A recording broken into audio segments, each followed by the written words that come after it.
மதுரையிலேருந்து வந்து சுப்பிரமணியபுரம்னு ஒன்று பண்ணும்போது நம்மால் அப்படின்னு எனக்கு தோணுச்சு. நாடோடிகள் பண்ணும்போது எனக்கு தோணுச்சு. இந்த மாதிரி அவர் படங்கள் பண்ணிகிட்டு இருக்கும்போதே தோணுச்சு. ஆனால் சமீபத்தில் அவருடைய ரூட்டை வேறையாக மாற்றி ஒரு அயோத்தி, அதுக்கப்புறம் இந்த நந்தன். எனக்கு சசிகுமார் நான் சாருன்னு கூப்பிடுவேன், ஆனால் அண்ணனா நான் நினச்சிக்கிறேன். சசிகுமார் சாருக்கு இப்படி ஒரு படம் கிடைச்சதில் எனக்கு ரொம்ப ரொம்ப மகிழ்ச்சி. பெருசாக அவங்க பெரிய ஒரு இயக்குனர், பெரிய கலைஞன் எல்லாமே உண்டு. ஆனால் இன்னும் பெருசாக ஜெயிக்கணும்னு ஆசைப்பட்டுட்டு இருக்க நிறைய பேரில் நானும் ஒருத்தன். ஏன்னா அவங்க இந்த இண்டஸ்ட்ரியில் சந்தித்த போராட்டங்கள் ரொம்ப பெருசு. அது எங்கேயுமே பகிர்ந்துக்கிட்டது கிடையாது. நானாவது என்னுடைய ப்ரெஷர் தாங்காமல் சில வருஷத்துக்கு முன்னாடி மேடையில் அழுதெல்லாம் இருக்கேன். ஆனால் எதையுமே காட்டிக்காமல் உள்ளே அடக்கி வச்சுக்கிட்டே இருக்காங்க. அந்த வெறியும் வீரியமும் அயோத்தியில் எப்படி தெரிஞ்சதோ அது வந்து இந்த படத்தில் இன்னும் ஒரு 2 மடங்கா 3 மடங்கா நந்தனில் தெரியுதுன்னு தான் நான் சொல்லணும்.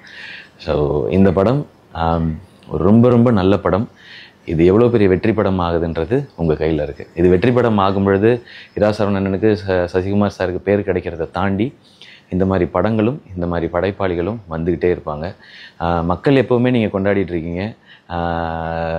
இந்த படத்தையும் அப்படி தான் நீங்கள் ரொம்ப க்ளோஸ் டு ஹார்ட்டாக வச்சுப்பீங்கன்னு நான் நம்புகிறேன். நந்தன் செப்டம்பர் 20ஆம் தேதி தேட்டரில் ரிலீஸ் ஆகுது.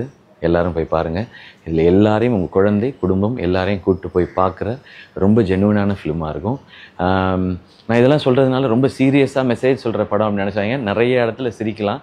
சிரிக்கிறதுக்கு தனியாக காமெடி கேரக்டர்லாம் இல்லை. இயல்பாக நம்ம ஊரில் நம்ம வட்டார வழக்கு பேசிக்கிட்டே கேஷுவலாக படத்தில் ஒரு பாட்டி வருவாங்க. அவங்கெல்லாம் கேஷுவலாக ஒரு பஞ்சை அடிச்சுட்டு போகிறாங்க. ஸோ எமோஷன்ஸ் காமெடிக்கு காமெடி எல்லாமே இருக்கிற ஒரு படம். ஆனால் ரொம்ப ரியலாக ஜென்யூனாக சொல்லிடுறாங்க. இந்த படத்தை தேட்டரில் பாருங்கள். நன்றி.